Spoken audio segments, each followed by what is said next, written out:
Next, we're going to segue into our tech chats. These are one-on-one Q&As led by a journalistic type content person and the tech entrepreneur. So I'd like to welcome to the stage Arnold Ma, who's the founder and digital marketing director of Qumin. He's doing some work between China and also the UK. So he'll get to explain a little bit more about that. And he's going to be interviewed by Gareth Wong, who has been very helpful to me in putting together this program. He's also an entrepreneur, and he leads a network here in London in Europe called CXO. So let's welcome Gareth and Arnold to the stage.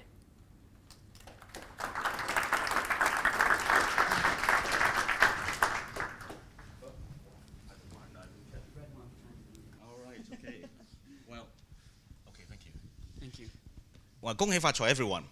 So I'm not important here. So and I'm not journalist. So probably I'll do a little faux pas. And if that was the case, then it's my fault and it's not Rebecca's. Thanks for inviting me here to interview Arnold. Let's be frank. I'm a very stupid person. Okay, so I'm so stupid that I don't know anything about China. And so I'd like to ask you, looking from mobile, internet point of view, if I was a 15-year-old, which is, I guess, one of the hot area of demographics, what would I be doing? What would I be using? Okay, it's an interesting question. Thank you, Gareth. It's not rehearsed, by the way, so anything this wrong is completely my fault. Freestyle. Yeah, the internet in China is developing at a ridiculous rate. So it's interesting, actually, Lord Wei mentioned the Industrial Revolution earlier, because that's kind of a movement that lasted almost 100 years in the West, where it happened literally in about 20, 30 years in China. So, and it's happening on a much bigger scale. So it just gives you an idea of how fast anything happens in China these days, and that applies for the internet as well. So there's over 1 billion people in China, and at the moment over 50% of them are internet users. So that's already 500 million plus users. That's more than US, UK, Germany, France, whatever put together. So you were talking about mobile earlier, and 50% of them are using mobile devices to access the internet, especially in the younger brackets, or between 15 and 30-year-olds. And I guess one of the biggest differences is that because the fact this happens so fast, infrastructure in China for landlines and broadband is still lacking behind. So you have like tier 2 and tier 3 cities outside of Shanghai and Beijing that don't even have landline access, yet they have access to 3G internet through mobile devices. So that's one of the big differences between internet usage in the West and in China. Another big difference is obviously the rise of social media. So China is already a very expressive and loquacious culture. So people already like to talk to each other a lot and take peer-to-peer recommendations. So social networking was happening online a lot more than the West before the birth of Facebook and Twitter and even MySpace, through like forums and chat rooms. Since social media came about, it just sort of like, it was like a natural fit for Chinese users, and it grew faster than any of the Western platforms ever hoped to grow. So now China has the highest social media and e-commerce engagement rate anywhere in the world. So that's another major difference, and there's a lot more of that, but I won't bore you guys with that today. Yeah. So is that something you guys want to hear about? Or is it just too surface level, boring, and no? So I'll keep going then. So if that's the case, then if I was 15 to 18 years old, am I really poor? I mean, so I can only access the internet through the mobile, I guess. Yeah. So how much would I be earning, or do I get an allowance? What would I be doing? Would I be searching on the mobile to find things to buy, or just for information, just to chat with friends, as you mentioned? What would I be doing? I guess if you're in a younger audience, you'll probably be using the internet mostly for some of the big mobile social platforms like WeChat or Weixin, which is massive in China. It's kind of a combination between Facebook and WhatsApp, if you guys know it. And Chatting with friends. Chatting with friends, exactly, or just following each other through their social media activities. Another big difference is that e-commerce in China happens mostly on platforms instead of having standalone e-commerce. So a lot of them will be browsing, shopping on stuff like Taobao and Tmall, Alibaba sites, etc. I guess Taobao is the equivalent of... It's equivalent of eBay in China, and we've got Tmall, which is similar to like Amazon Marketplace and stuff like that, where it's more B2C. Interesting piece of stats is that during 11th of November last year, so it's a big shopping holiday in China called Singles Day. Alibaba's sites together had just under 500 million unique visitors in a 24-hour period. So that's half of China's population on literally a handful of websites. It's incredible, really powerful. It was engineered though, right? They were doing something... Yeah. It's a big shopping holiday in China, so they did a lot of promotion, obviously leading up to the event as well. Yeah. A key difference, I think, also, I know you guys were talking about sort of big data earlier. Big data is massive in China. I'm talking about unstructured data, so stuff like social media and search engines, rather than structured stuff you get from your customers, if you're a BA, for example. So unstructured data is obviously huge in China. The platforms themselves, like Sina Weibo, equivalent to Facebook and Twitter, and you have like WeChat, which is, as I mentioned earlier, a social media platform. These platforms are actually more advanced in China, so we've gone away from the point of China copying the West. You know, they've done social e-commerce a lot better than Facebook and Twitter has. It's actually succeeded in China. The only thing that's lacking, I think, from a digital perspective, is the education and the emphasis on text analytics, sentiment analysis. It's because it's moving so fast, there hasn't been that kind of focus on what the users do online. You know, we know that there's over 500 million users on the internet in China, but we don't know how they use the internet. We don't know what their browsing behaviors are. You know, what channels they go for first, etc. So that, I think that's one thing that China can learn from the West, of analyzing what the users do online, but the West can learn from China from a platform perspective on how they encourage engagement, on how they take your users and really make the most of them in terms of like commercialization and stuff like that. So education, what you mean is the B2C, you know, how traffic is used, how traffic is monetized. Yeah, exactly. So not only just education in how users behaving, but also I think for the digital marketing industry as a whole, there's not enough focus on really understanding what users do online from an analytics perspective. And that's something that's happened a lot in the West in the past 20 years. It's been refined for decades. We have literally hundreds of tools, whether it's for search or social media. In China, you've got a handful of tools in a marketplace that's bigger than the US and UK combined. So let's talk about money then. I gave some hints about monetization. So where is the money? So the money is for me is how users interact on social media. So a kind of a good example is that over here you have sort of like PR agencies and digital agencies helping celebrities and brands to acquire followers and engagement on their brand pages. This is funny in China, so I always tell the story. This celebrity in China, what they do is they actually monetize their own social media brand pages on stuff like WeChat or Weixin. So they actually charge users to follow them for exclusive content, like pictures and videos. And you can even get like a good night message from your favorite celebrity, and that range from like £1.60 all the way up to £16 per month. So it just shows like the kind of the business brain that these celebrities have in China. You know, why should I pay my PR guy to get you to follow me? You should pay me to see my exclusive content. So that's kind of how they monetize it from a user side. And the platform side is really good as well. So you have people like Sina Weibo, who's kind of having a partnership with Alibaba. They're the biggest e-commerce platform in China, and now you can sort of shop directly on social media channels instead of going off the website to a different website completely. So they've integrated e-commerce and social media really well. So that's kind of how it works from platform and user sides. But I think culturally it might be a bit different though, how Chinese interact with their stars. Yeah, exactly. Because I think if I understand correctly, over here, you know, people wouldn't, you know, follow them and do stupid things, whereas in China they might. Would Yeah, that so be are you saying they worship celebrities a lot more in China? Which I don't know, think I'm is just- partly true. I don't know. I'm stupid. That's why I'm asking you the question. You can make. I'm stupid too. Yes. Okay. So that in itself is different. So how about for people that are experts in internet technologies and kind of CPAs and analytics and things, does it work the same or differently or better? Really in good China? question. Really good question.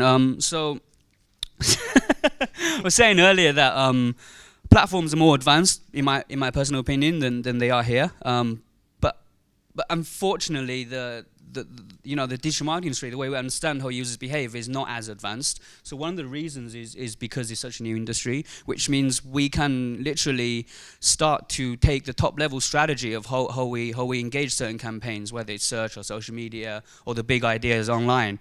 We can take the top level strategies and apply to China. There will be major differences because of the culture, the language, and the context that you implement the campaigns in, but the overall strategy, you can sort of take a lot of what we've learned here, and then apply it to the local market in China, and that's what we're trying to do right now, especially in sense of studying especially in sense of the kind of stuff we've discovered with text analytics, predictive analytics, sentiment analysis. All of this we're trying to apply to the Chinese market as much as possible. There's a lot more data to crunch. Sina Weibo has over 100 million microblogs every single day.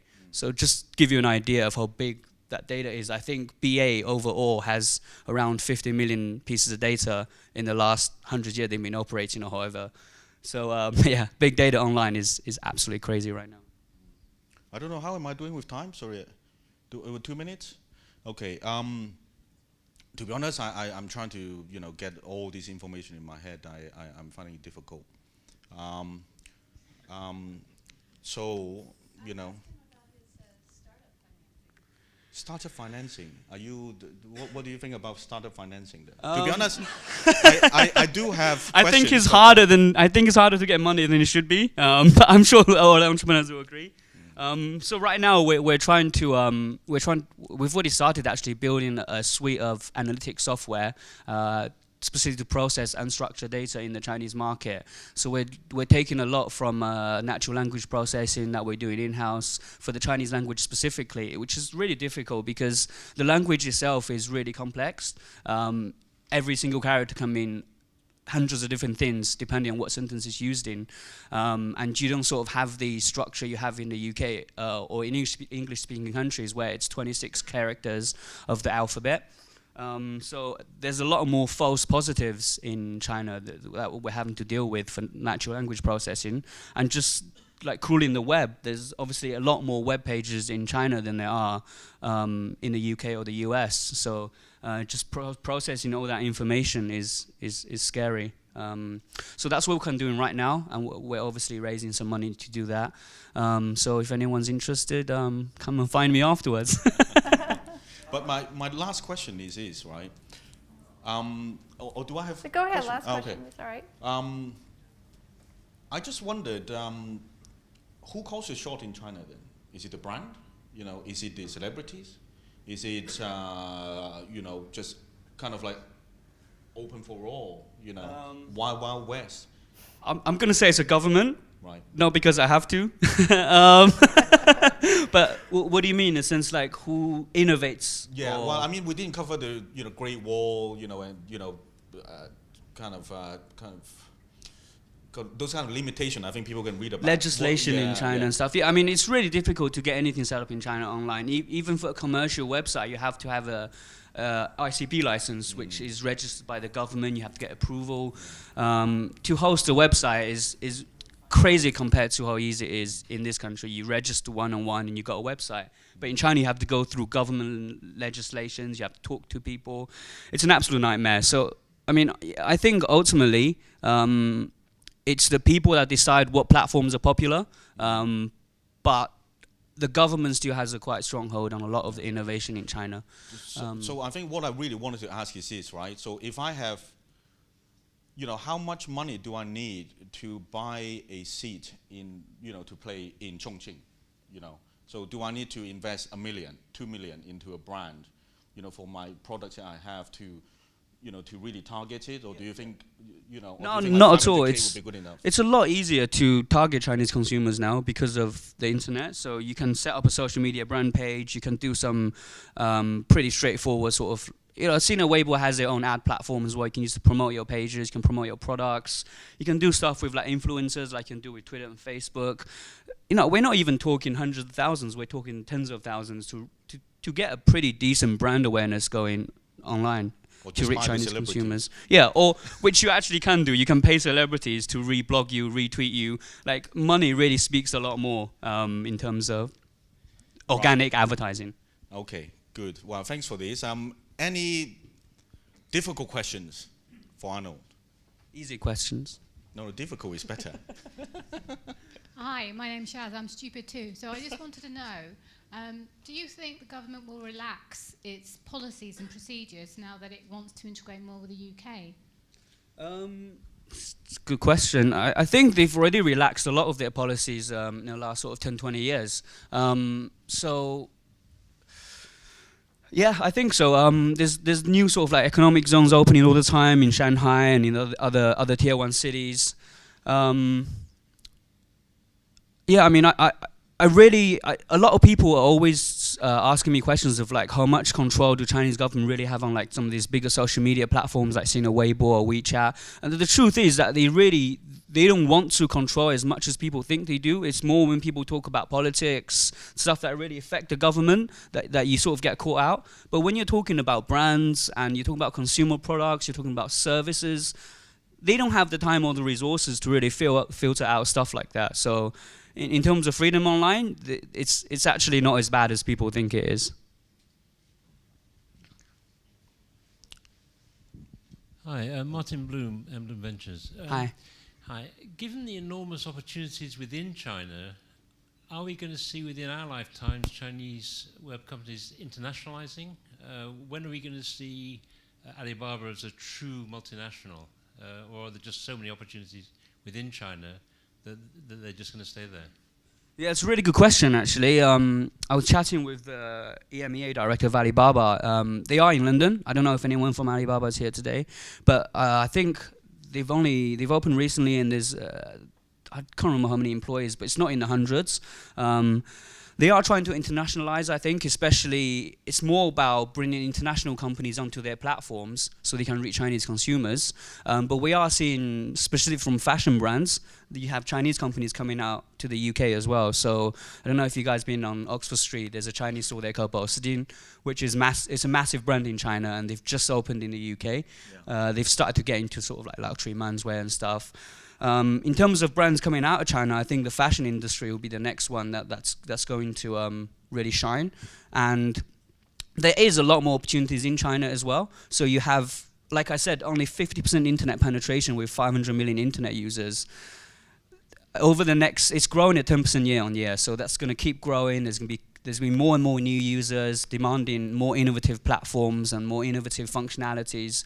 So these guys need to focus more on in China. I think, rather than, especially tech, rather than expanding it abroad. Thank you. Yeah, in fact, funny fact, I know the chair of Jeff and Hawk, and he was saying that Baoji Ding, they are trying to become like a Savile Row kind of, thing. Exactly. But they've forgotten the Chinese root, because one of the best suits is the Mao suit. And in fact, I wanted one, and when I visited them, they said they can't make me one. Yeah, so they still sell exclusive products for the UK consumers. I think the idea, what they're trying to do, is to give Bosidin this international prestige. When Chinese tourists come out to the UK, they're like, wow, this is an international brand, it must be awesome. So when they go back, they'll go to their stores and buy their local products. It's all about brand equity and image. Adapting culturally. Hi, my name is Barry Schreier, and I'm from a business called Liquidity. We match investors with people looking to raise money, so I'm keen to talk to you about that. Great. Gareth, to begin with, thank you for your excellent questions. And Arnold, we're actually based here in level 39, and so I just wanted to say that we're very pleased to be here in level 39, and we're very keen to talk to you. Would you mind elaborating briefly about your fundraising requirements? Yeah, so we're on the verge of closing an SEIS round, which is 150,000, and that will hopefully get us to a stage where we have a proof of concept product essentially. And then after that, we'll be looking to expand the product range, the functionality within the suite. It's all on predictive and text and sentiment analysis. So for me, it's really interesting. For you guys, it might be really boring. But we're hoping to get the first stage out of the way as soon as possible, and then we can move on to really expanding the range. But yeah, I'd love to speak to you after. Well, great. Thank you very much. Thank you, Gareth. And Thank you, guys. And Arnold. Thank you so much. Very instructive.